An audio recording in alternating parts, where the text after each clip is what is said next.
This conference will now be recorded. Okay,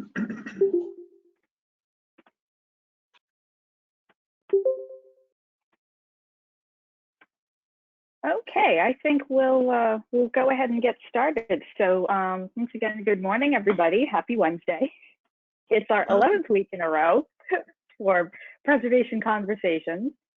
And thank you so much for joining. What was that? I don't think that was intended for us, but anyway, good morning, everybody, and welcome to our episode 11 installment of Preservation Conversations. The theme this week is a little bit different. We're going to be coming at things a little bit differently today. What we decided to do was, after a really great string of special guest speakers and presentations on specific topics and programs, we're going to bring it back to where we started with just an open forum discussion, question and answer period with Preservation Massachusetts staff. So I'll explain how we're going to handle things a little bit differently today, but hopefully it's just as informative, and everybody has a great finds it informational and helpful. So so just welcome again. This conference is going to be recorded and put up on our YouTube and website, and we'll be handling questions a little bit differently, so you can just ignore the directions about chats and muting, although if you're not speaking, probably would help to mute your phone. I'm going to, so you don't hear my son doing his homework in the background. So obviously, you all know the purpose of Preservation Conversations. Preservation Mass staff was talking yesterday at our virtual staff meeting that we're just amazed at how this has grown over the past 11 weeks, and we have this great repository of information and sharing, and we're just really happy that people have really found this helpful and have chosen to chime in, tune in, and this is something I think we really want to keep going throughout the summer and into the future. So always, looking for ideas and feedback. So please feel free to share any thoughts, suggestions. This is a constantly evolving process, so let us know what you think. So as I said today, this is a little bit different today. We're going to really open the floor and just take, this is kind of open question and answer period with Preservation Massachusetts staff. We unfortunately don't have Chris Skelly with us today. He is off doing important MHC work. He's doing some work with the MPPF program, which we all learned about last week. So it's just purely Preservation Mass staff on today. Erin, yes. Erin, this is Jim. I think Chris might be on. I'm not sure. I think he's with us. Yeah. Hi, I'm here. They said they are all set for grant subcommittee this morning. So. Oh, okay. I'm joining you today. Oh, that's awesome. Thank you. So guess what, everybody? You're on a streak. Yeah, you can't break the streak. That's right. So we have Chris with us too. So so you have Preservation Mass and MHC staff with you today. So so that's great. So with us is, obviously, as we just found out, Chris Skelly, Jim Igo from Preservation Mass, myself, I'm Erin Kelly. We also have our circuit riders, Stacia and Jeff, and our program assistant, Nick Moore, who is actually tuning in from Minnesota.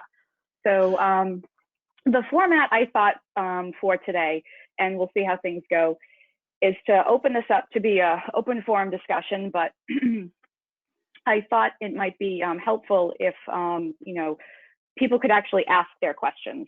So I had this idea for, instead of people typing in questions and then I'll read them, is that if you had a thought or a question or comment or issue, something you want to talk about, you could actually talk about it. So in order to, I know there are some Zoom and virtual meeting programs that have little things you can hit that allow you to raise your hand. So what we thought is, if you could type your name into the chat feature, so if you have a question you want to ask, just type your name into the chat feature and I can go down and actually call. So let's say, for example, Nick wanted to ask a question. He'd just type his name, and then after that stage I had a question. So we can go in order like that. So if people do feel comfortable actually verbalizing their questions on here and having a discussion, or you can also just type your question in the chat feature also. So that's kind of where we are, and you have us for the next 55 minutes, if not longer. So does anybody who's on the call have any questions or want to start somewhere? I do have some feeder questions here, and one of the reasons we wanted to do this was things are starting to open again. Communities are easing restrictions. We're seeing projects in construction begin again, but also there's still some issues that we'll continue to grapple with throughout the summer and probably the rest of the year and beyond. Or do you have a success story, something you learned while we were all working from home, something or creative ways to that you kept your projects moving forward while everybody was in quarantine? So I will open it up. And if we don't hear anything, I'll plant some feeder questions and start asking Chris and Nick and Stacia and Jeff questions. So.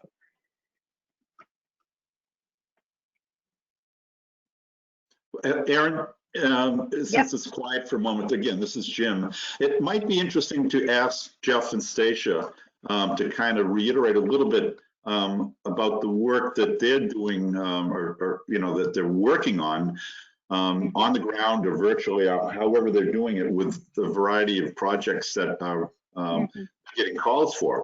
I mean, obviously they're not meeting face to face with people, at least not because things have been the way they've been for the past 3 months. But I think we all know that they're busy. And they are getting calls, so I think it'd be interesting to hear a little bit from them, maybe to start this off. Okay, that sounds like a great idea. So, Stacia, hi, do you sure. want to jump in? Jeff's going to jump in. Okay, I'll let Jeff jump in. Fine. Yeah, sorry about that. I'm my audio has decided to malfunction today, so I'm on video on my computer and on audio on my phone. So I'm in here in two places today. But one of the things that I found is though that folks are taking this time when they have some extra time on their hands to kind of catch up on old business, which is really interesting in a couple of the communities I've worked with. Revisiting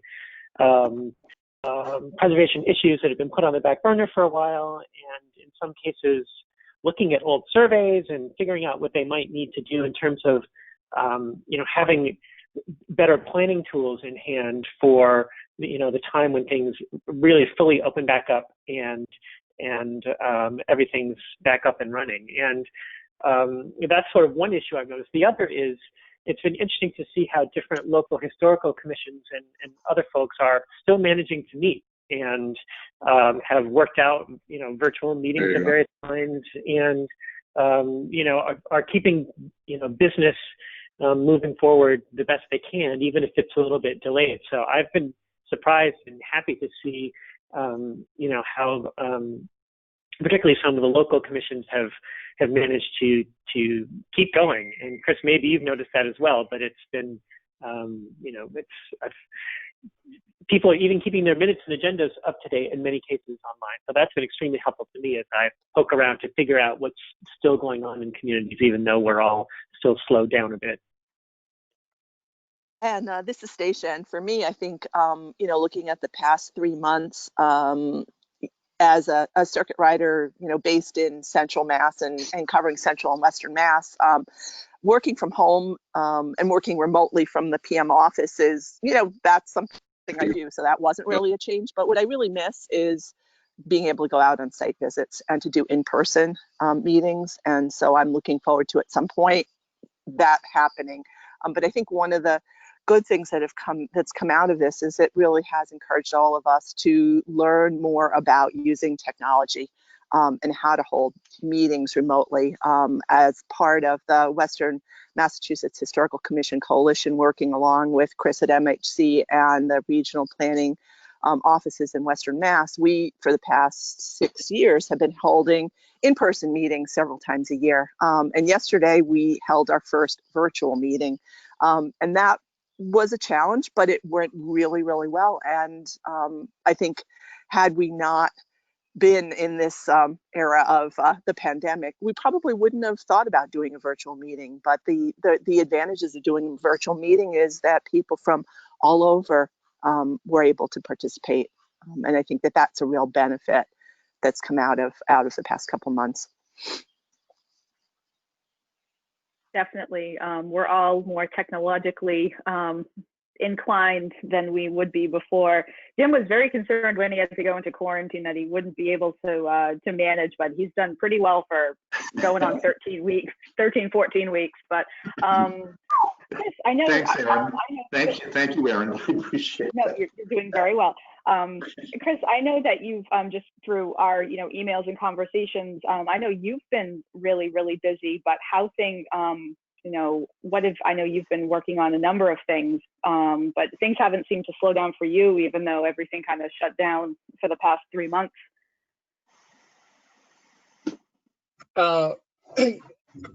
Yeah, it was a little bit of a transition there at first. So at first it seemed a little slow in terms of how I was going to do all my training things, since like Stacia said, one of my things that I enjoy the most is just being out around the state and doing lots of educational workshops. And all of a sudden I couldn't do that anymore.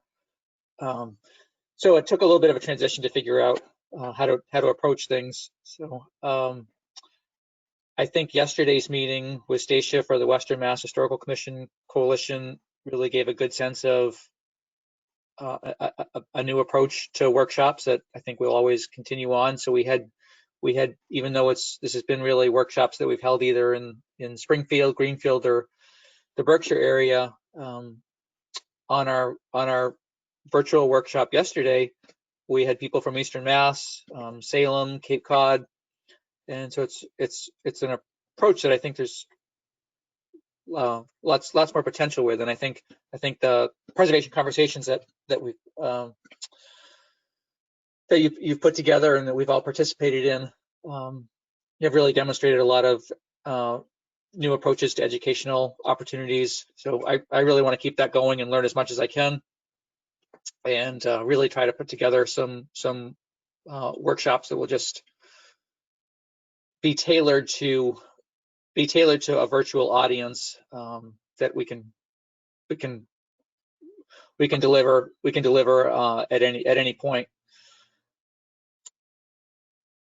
This is Jeff again. I also think what all this has proven, especially the good participation that we've had in this forum, but in others, but the demand haven't gone away in spite of the inconvenience in some cases of figuring out how to use the technology. And it's just really kind of proof of the importance of what we're all trying to do in terms of getting information out and answering questions as they come up. And I've been heartened to see how communities haven't shut down. They're really, folks, preservation advocates are still out there trying to do what they've been doing all along and being really creative about finding, new ways to do that in this weird environment.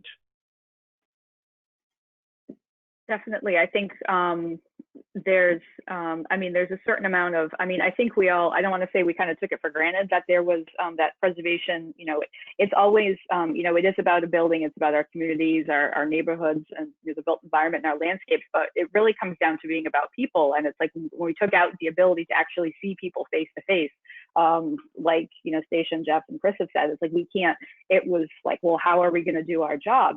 And I think just staying connected has been huge. I know there are some days where it's like you kind of feel like I can't look at my dining room wall anymore. I've just been sitting in this room for, however many weeks. And then to participate in a preservation conversation or to have a check-in with, with our staff or with some preservation partners around the state, it's like it really does make you feel a lot better. And I think, especially in response to coping with working virtually and really treading new ground, the preservation community has been really, I think they've been really creative and also very willing to share. I know when some town meetings or how do you hold meetings virtually, there were lots of conversations back and forth on the preservation listserv.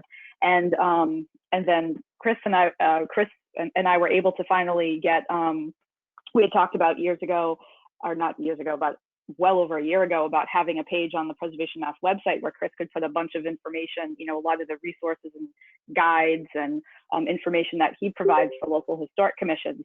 And I think there is a whole section on there that's about virtual meetings. And I think that was, that was hugely helpful, hopefully, to commissions and people around the state.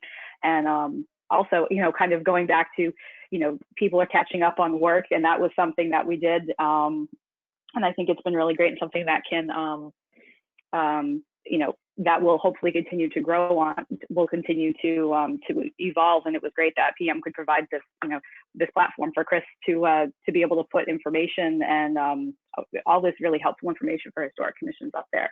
So we do have a question. So Jim, this is for you. How was last week's webinar with the National Trust? So Jim, do you want to give an update about the National Trust webinar that you moderated last Thursday, I believe? Well, I can to some extent, and I know you were on it, so you can kind of fill in the blanks a little bit. And as a moderator, I sometimes don't hear everything that's going on, but these National Trust webinars have really been very successful. The number of people who are joining in on the webinars has been pretty incredible. I don't know, 6 weeks or so ago, there was almost 1,000 people on the webinar, listening to things that were going on, updates regarding tax credit legislation, federal tax credit legislation, talking a little bit about what the virus was doing, on a more national basis. The recent webinar last week had fewer people. I think we had about 350 people. And what comes to mind mostly is the National Trust and various organizations have not stopped working on trying to improve the federal historic tax credit. And what is it, Aaron? The HTC Go portion of legislation, which really deals with projects that would be smaller projects, 2.5 million and less, and 30% credit. Is something that they really are anxious to try to move forward. And we've said in Massachusetts, from that standpoint, so many of the larger projects, the big mill projects, fortunately, have been completed. So we're looking at, I think what we're looking at, and I think what developers are looking at here in Massachusetts are smaller projects, more Main Street projects, more commercial downtown projects that are a little bit smaller, and with the incentive of hopefully getting a 30% opportunity on the federal credit, and then marrying that with the state historic credit would be very very inspiring, I think, for developers to do a lot of these Main Street projects in mid-sized cities in Massachusetts, or even in smaller places. So, and Aaron, maybe you were on the call. Maybe there were a couple of other things that I haven't mentioned. Just to kind of give some background, I was going to do this before you launched, but thanks, Jim. So for the past number of years, as you all know, the National Trust for Historic Preservation in Washington, D.C., they have a section of their organization that deals specifically with policy. Any sort of legislation that deals with preservation, open space, land, they kind of have a whole section that really just works on congressional legislation. One of their big things, as Jim said, has been the federal historic tax credit.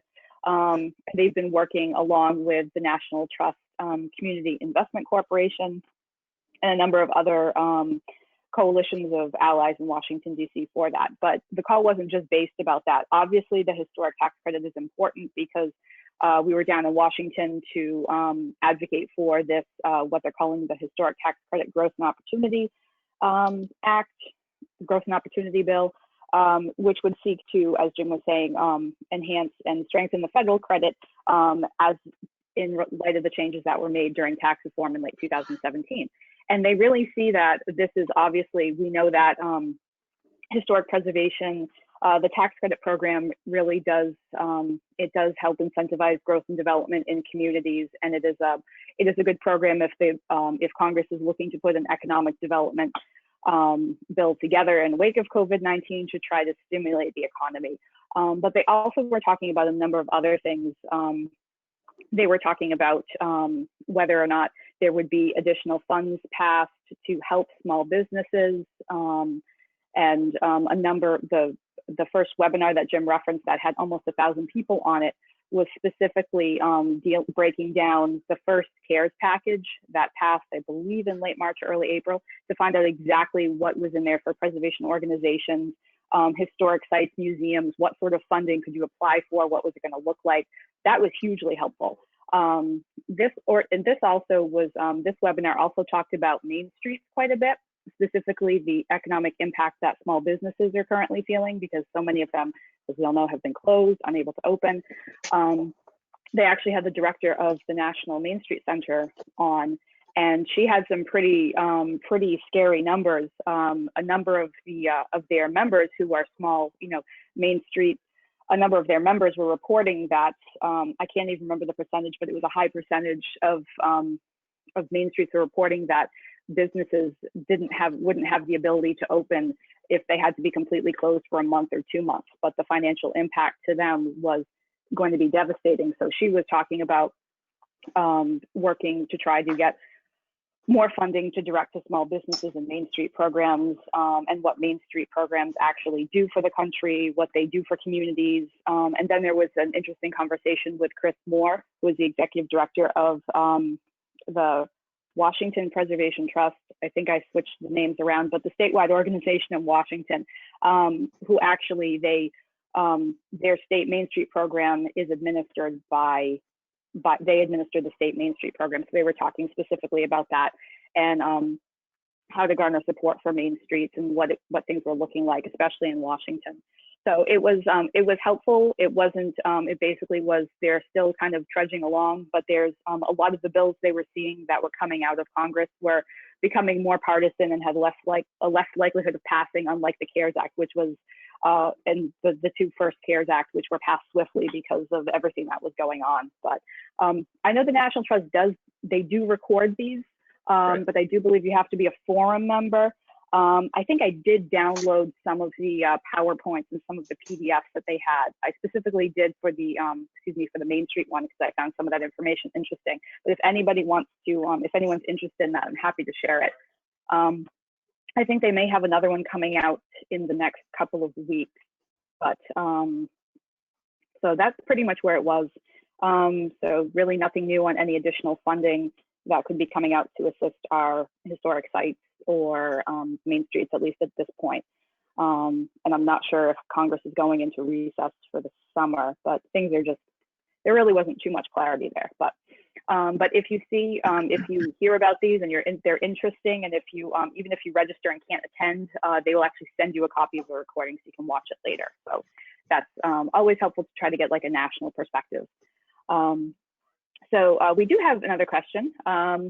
So Jeff and Stacia, I'm going to toss it back to you. What calls have you been getting recently?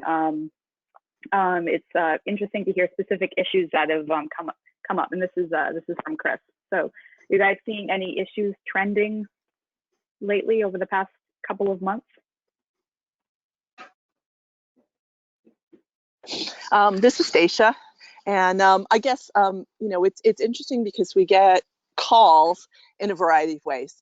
Certainly sometimes people are directly calling us. Sometimes they're sending queries through the PM Facebook page or the PM website. Sometimes they're sending emails.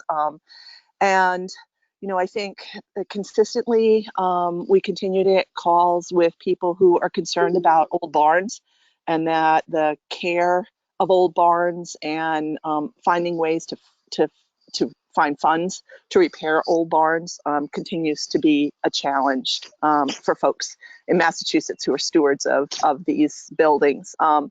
Also, some of the other types of calls that I've gotten within the past, say, month or so was someone who has been having challenges within his community. He's a business owner. He owns a historic house and barn, and has been having challenges working with his local zoning. There's zoning issues. There's issues working with the building commissioner. And I was able to reach out to the local historical commission to ask whether they were aware of that, and they were not aware of some of the challenges. So something I'm working on is to try to, hook them up. So to see if the historical commission can provide any kind of support or guidance or assistance to that homeowner. Another call that was really interesting is someone interested in potentially redeveloping a historic mill in Central Mass. And so his question via email was, I'm doing due diligence. What kinds of funding sources are there that might help me with this project? And it was great to have tons of resources that are on the PM website and be able to point him in direction of, here's our preservation directory if you need a preservation consultant, as well as excerpts from sessions from the statewide conference and other educational opportunities. Just there's a wealth of wealth of information out there. So it's really the types of queries and the types of people who reach out are far and wide, just as diverse as the Commonwealth is the diversity of the issues that we see. And this is Jeff. The first thing I was going to mention too was barns, which may be surprising in Eastern Mass, but it's still amazing to me the number of questions and situations that come up arising over the condition of historic barns that maybe are, part of an old farmstead that's now more surrounded by more recent development. I think with a lot of these outbuildings, the challenge is you're already, potentially struggling to maintain other large buildings on the property, and then suddenly you have a large barn that also needs work or has been unused for a long time and suffers from deferred maintenance, and they get to a point where you have to try to figure out what to do with them. So barns come up pretty frequently as well. But I think the thing that, or the issue that quieted down a little bit, but now seems to have come roaring back, is the issue of teardowns here in Eastern Mass and responses to cases where demolition delay has been activated for a certain property. And I think the real estate pressures and the economic development situation is still pretty strong in Eastern Mass, despite all of the economic hardships that have come about. And that issue, it doesn't seem like it's going away anytime soon. And sort of related to that, a number of kind of queries from afar have come by me, just wondering about the historic significance of a random structure. And this has happened for a couple of historic houses on the Cape, for instance, two of which involve real estate transactions where a trust had come into a property. And on the one hand, it sounds benign. What's the historic value of this resource? On the other hand, raises red flags that, well, what are you thinking about doing with that historic resource if you're wanting to figure out what the status is? So in cases like that, I always, point to inventory forms and send links to everything on Macros if everything's available, which continues to be a huge tool. And when you start working on situations outside of Massachusetts, you realize what a value Macros is to us, and the fact that much of this stuff is up online and accessible to anyone. It can be sent via links to people. But again, just to reemphasize, while some real estate development activities seem to have been paused briefly for a time, a lot of those pressures are still there, and I continue to hear a fair amount about those in the eastern part of the state. Barns, coming back to barns. I think we need to do a preservation conversation about barns. Very obvious. And as Diane, hi Diane, as Diane just said in the chat, there used to be periodic workshops on barns. Our old friend Elsa Fitzgerald was very involved with them. Yes, years ago, like when I first started at Preservation Massachusetts, we did have a quote unquote barn program, which was a gentleman had written a book about barns of Venice on Cape Cod and was looking to start a nonprofit that would promote and support the preservation of barns, but starting a nonprofit with just one person can often be very difficult. So he was They operated under the umbrella of Preservation Massachusetts at the time, so we had a barn program. And they were pretty active for a while, even having their own memberships, but it really had to be driven because at the time Preservation Mass didn't have someone to actually staff that, so it was very volunteer driven. And when the chair said he could no longer do it, there really wasn't anyone there to pick up the pieces. So it became what is now on our website, which is a repository of information about barns, but is a question we get constantly, and Stacia gets a lot of the questions. But as Jeff said, there are a lot of barn questions in Eastern Massachusetts too. Barns, carriage houses, outbuildings that we'll still find in Eastern Massachusetts, and in some areas that seem to be extremely, you would think would be very urban, they're still there. So I do think we're probably, hopefully in the very near future, we can put together a preservation conversation about barns. At least some general information about different types of barns. Going back to some of those workshops that were had, there was always a really great presentation about, is your barn a square rule or scribe rule barn? I always thought that was fascinating. Is it, what style of barn is it? And different ways to, that you can preserve them. Funding it, again, is always a huge question. But I think people just having the information, Jeff, like you were saying, having the information about your resource. And this kind of points back to something that we were talking about on one of our preservation coalition check-ins a few weeks ago. Chris Skelly had actually talked about, doing some conversations maybe focused on specific resources and getting people excited about specific resources, like not just preservation in general, but how to get people into preservation by looking at specific resources. Chris, I don't know if you feel comfortable sharing that kind of your idea about, people like certain things, and it actually it prompted me, it inspired me to get our June 24th preservation conversation set up.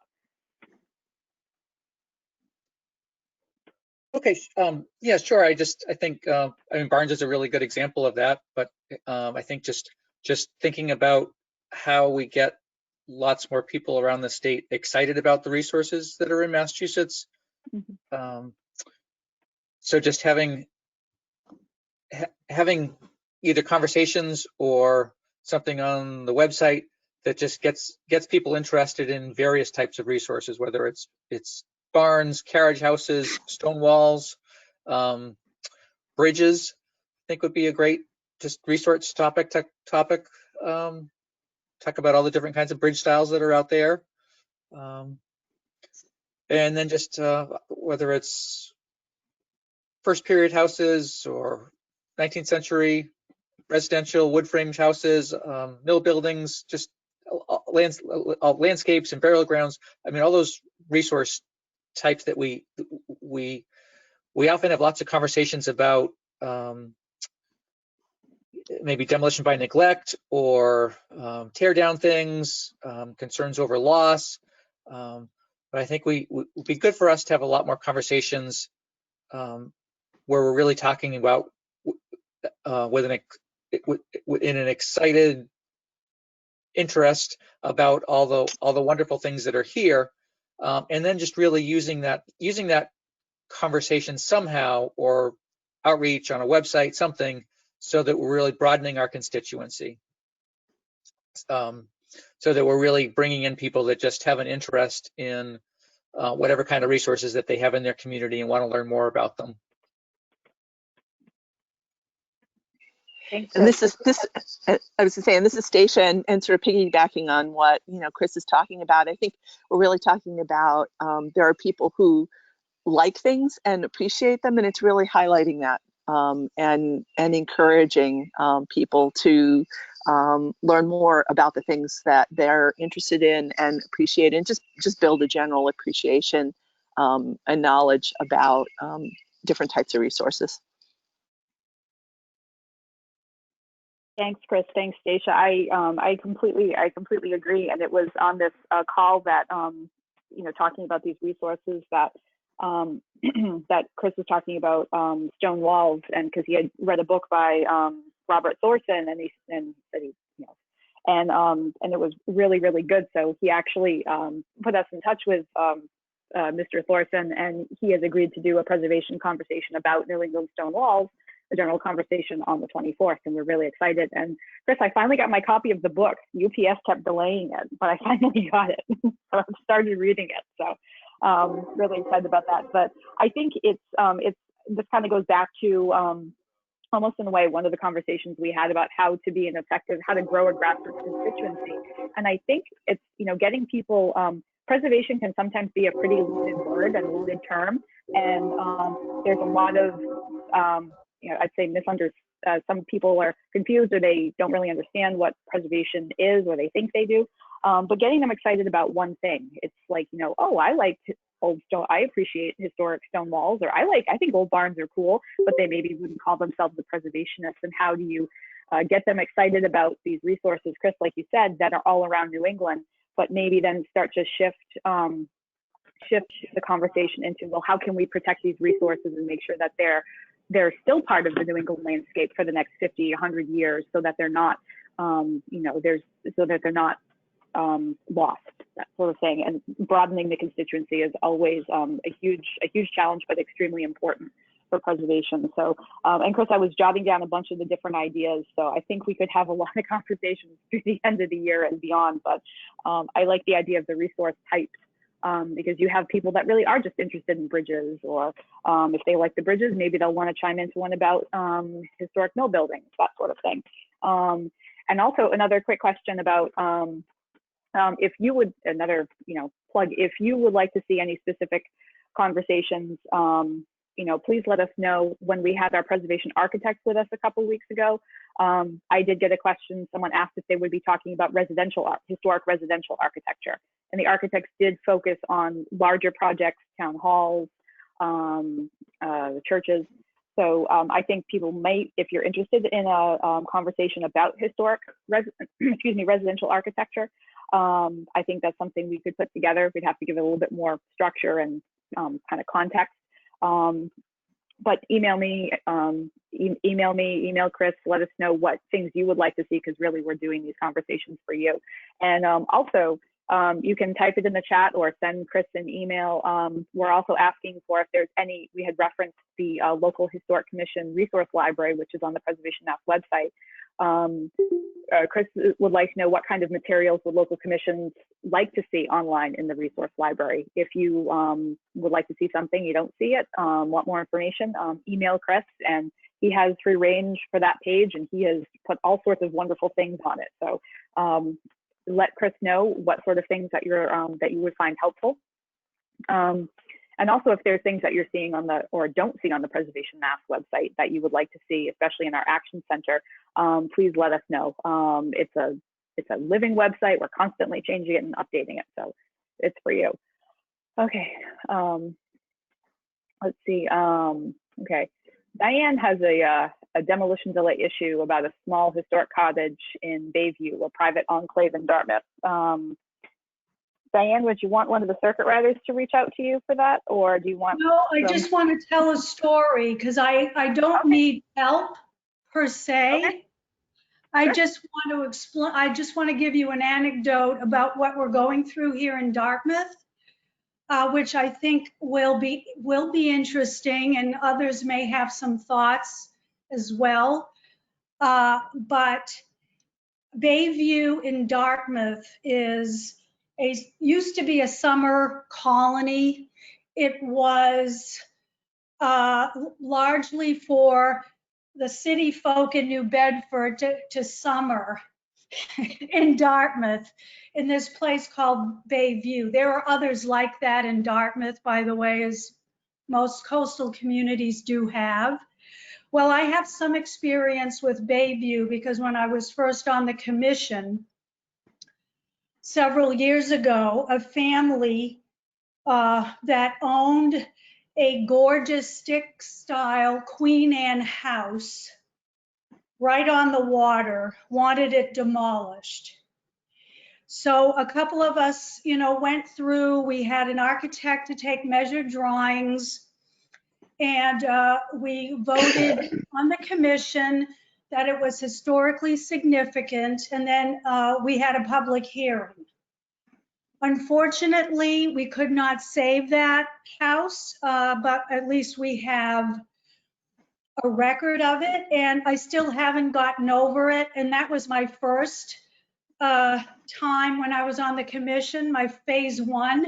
Now I'm in phase 2 of my commission work, and we got this demo application for a cottage in the same general vicinity of where the Queen Anne was demolished and replaced with a prefab house, I will add. So, so we had our virtual DHC meeting, Dartmouth Historical Commission meeting, the other night. So that came up as one of the applications. And we have a lot of material about it. I felt we had a lot more material about this particular house as we actually did with the Queen Anne before it. And this summer, now it's becoming year-round. It's becoming a retirement community rather than a summer enclave. So it has lost a lot of its historic character over the years because of, you know, the changes that people made over there. So I invited the neighbors, the very neighbors that I was doing friendly battle with about that other house. And so they joined us. And as it turns out, this house, this little cottage, if you can picture it, 819 square feet, 1.5 stories. It sits on a 0.13 acre lot. We typically request, I always request plans, because if you want to tear something down, we need to see what you want to put up. And these plans, which they assured us we're still, you know, we're still in the works, is for a 2,500 square foot house, 4 stories. And so we're not sure if the building department would even bless this huge structure on such a small lot, and they were supposed to look into that, as I will. But in any case, in asking the neighbors what they thought, the neighbors loved the new owners. They indicated that the prior owners never even, you know, went there. They just kept this house, and it was really a case of demolition by neglect. So this cute little cottage, if you don't care for it, and if 15 years goes by, you can just imagine what it looks like now. So they were all in favor of tearing it down, you know, and there were quite a few people who actually attended to speak up. They were all in favor of tearing it down and having this huge big house. I mean, mind you, they'll be overlooking the outer harbor of Paidnarum. I mean, it's just a gorgeous spot there. So after going back and forth, asking a lot of questions, with the exception of our chair, the rest of us voted to consider it historically significant and to hold a public hearing. The chair didn't want to hold a public hearing. I don't know why, but in any case, that's how things work on our commission sometimes. So I just wanted to mention that to the point that that the circuit riders made about getting lots of questions about demolition. So stay tuned for that one. I mean, at the end of the day, it will probably get demolished based on the condition of the house, which I haven't seen yet, but I will go to see it. But I feel even though one might predict such a fate, perhaps someone could step up and offer to move this little thing. you know, because many have said it would be easy to move. So that's another thought that some of us have had. But it just needs to play out. And I wanted the demolition review bylaw to serve a function that it was intended to serve in a case like this. So we will see what happens with that. But it's, you know, it's kind of sad. I don't have any business going on that property, but I still care. You know, we should still care about the history of these private communities. So that's my story. Thank you, Diane. And yes, let us know how that does play out. And actually, last time I saw you in person was at Chris's demo delay workshop in Dartmouth, way back in February, and that feels like it was a million years ago. So just circling back to, I think you know, the whole Chris. For those of you who are who haven't seen Chris's demo delay present workshop, it's really, really, really good. It's a great in person. I don't know if it's something that could be done partially virtually, but Chris does a really, really great job talking about demo delay and sharing, you know, what good examples from communities around the state, and especially it seems like Chris, like Reading, has all of these wonderful saves, and their demo delay has really worked out for them. But if you haven't, if your community hasn't been able to have Chris's demo delay workshop, once we're able to actually do things in person again, that's a really, really, really great, that's a really great presentation that he does.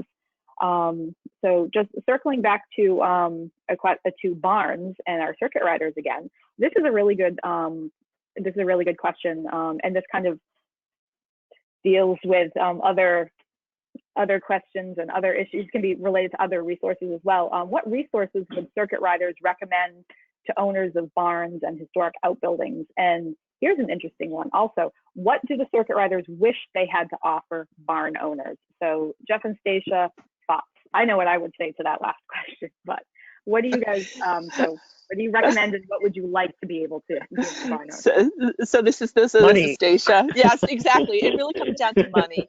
And I think in some other states, I think it's New Hampshire, that they've been able to, and I believe it's New Hampshire Preservation Alliance, has been able to get some grant funding to be able to have some barn assessments done.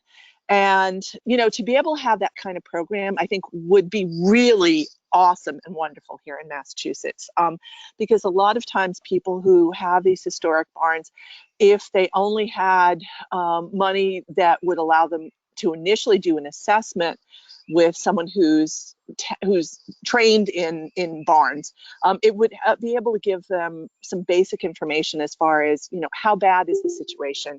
You know, is this a barn that really needs to be torn down, or is it really a problem here, there, and all, and this is what it'll cost to fix it? I mean, it's still not going to solve the problem of where do you get the $50,000 that you need to do X, Y, and Z, but at least it would give them a chance to get a better handle on what type of work is necessary and how serious or not serious they're concerned, you know, the issue that they think is really concerned, that they're really concerned about.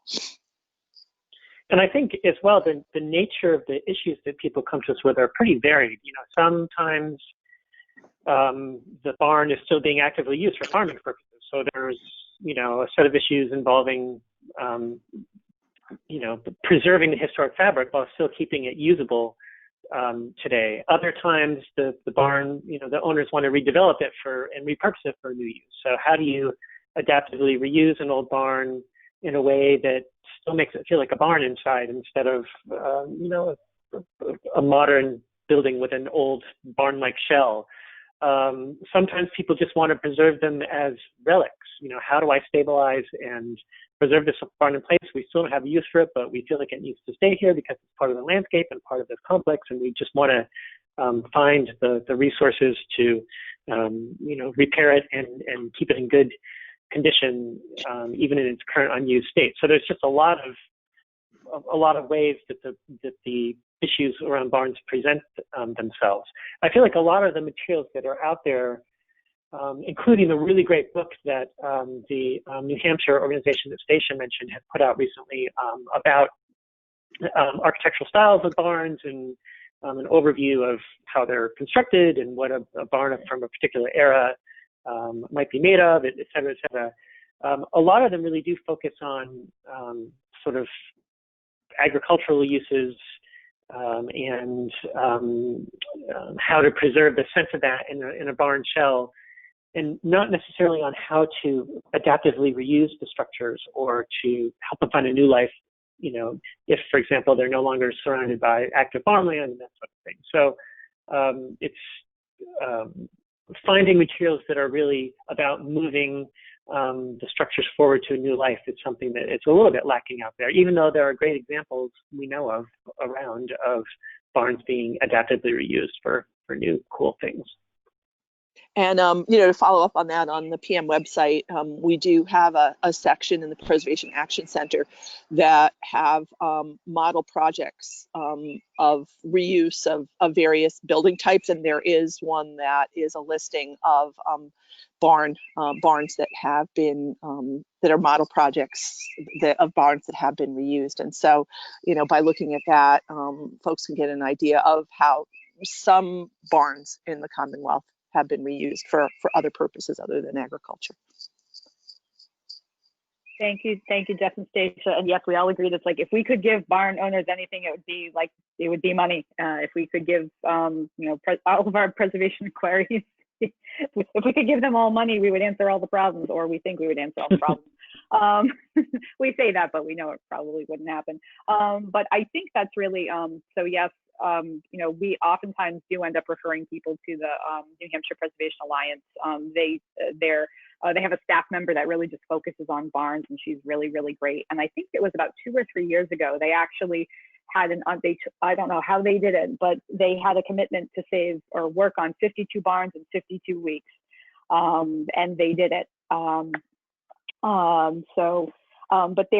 But like Jeff said, I think it's, you know, in Massachusetts, we do send a lot of people up, you know, looking at their site for resources, but they do have, you know, they have access to grant funding up there. But maybe it's something we can look at a little more strategically here in Massachusetts, but also trying to maybe bolster up that list of model projects and finding, because we know they're out there, but we probably just haven't discovered them, or we may not know them. So if you know in your community of a barn that has been adaptively reused for, you know, for a new purpose, or if you have a successful example of one that has been reused, so it can continue its agricultural use, please let us know, because I think, you know, updating those model projects, or maybe trying to work on some sort of set of our own Massachusetts focused resources, or something a little more substantive, might be beneficial. And if you know of anybody out there who has a foundation that would like to fund some sort of sub-grant program in Massachusetts where we could give assessment money for barns, that would be great. I know this, I believe it was through, I don't know if it was through UMass. I think it actually was. So years ago when we had the Preserve Mass Barn program, they were working with the Pioneer Valley Planning, I believe it was someone with the Pioneer Valley Planning Commission. It was a woman named Bonnie Parsons, who was wonderful. And she worked with some grad students at UMass Amherst in the preservation department to do some actual barn surveys and assessments in the area around Amherst. I believe she was working. I don't know where that information went. I may have to email Bonnie and ask. But Chris, could survey and planning grant funds be used for like barn assessments if a community had a number of barns, or if they wanted to do like a barn focused survey, is that something that could be applied for survey and planning grant funding? Or should we just encourage communities, if they're doing historic surveys of their communities, to really make sure they don't forget and overlook barns and historic agricultural buildings? Yeah, it's more of the second one that you mentioned there.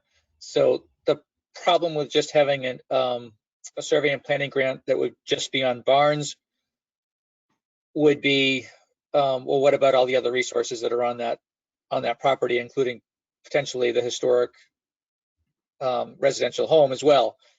So yeah, we tend to go more for the inventory forms that are covering the property itself. So that's going to include the house, the barn, and other outbuildings that would be there as well.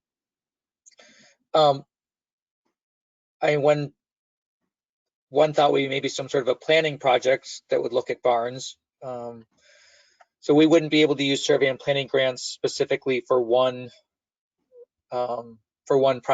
privately owned barn in that way.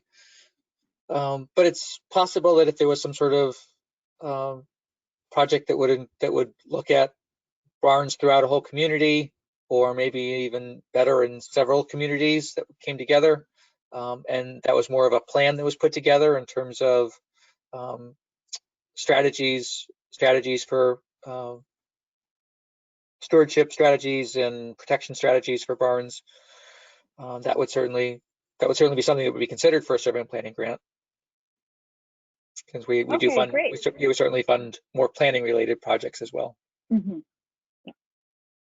Okay, thank you. That's really helpful. Something to think about, and I'm probably going to have to do some digging in the PM archives when I can get back in the office to see if we can find where those barn surveys went. I think this was probably around 2006, 2007 that these were done.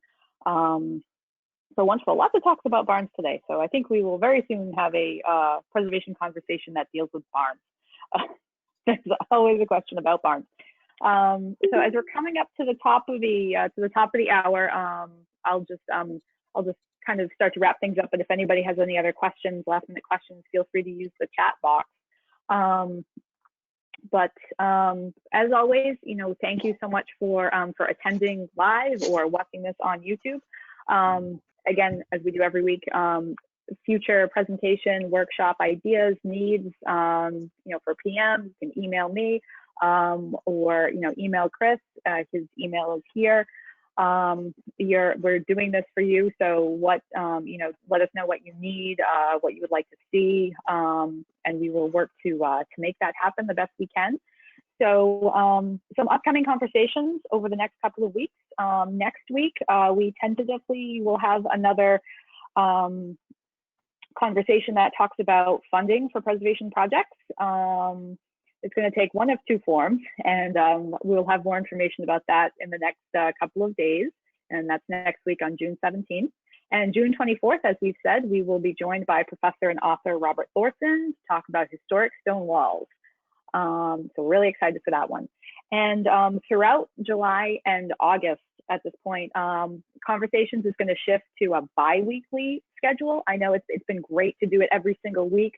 And as we've heard today, we definitely have plenty of topics and things we can talk about, from resource types to more issue-based conversations about how to get people excited, how to work on expanding preservation. But we think with things slowly reopening, and also to accommodate people's schedules for the summer, which we know can be, I'm sure vacations will be looking a little different, but we know that people do take time in the summer. So we're going to go to every other week, and our next one after July 4th would be, July 8th, and we'll work on that conversation topic in the next couple of weeks, and we will be announcing that. So, and also something I wanted to say is we're going to be sending out, Preservation Mass will be sending out a survey to our email, an email survey, and also will be posted on our website. Just a quick, 3-minute, not even 3-minute, just let us know what you thought of these conversations, ideas for future conversations, suggestions. Let us know what you think. Again, we were doing this for you and for the preservation community. So really we want to be, meeting your needs and answering your questions and giving you information and insight that you find helpful and can support your efforts in your local community. So with that, I will say thank you. It is 11 o'clock on the nose. Thank you once again. I think this was another great, just kind of open forum discussion, and hopefully you learned something. I'm so glad that we were able to have Chris with us on today too. So thank you everybody for joining in. We will see you back here next Wednesday at 10 o'clock. Have a wonderful rest of your day and week. Thank you so much.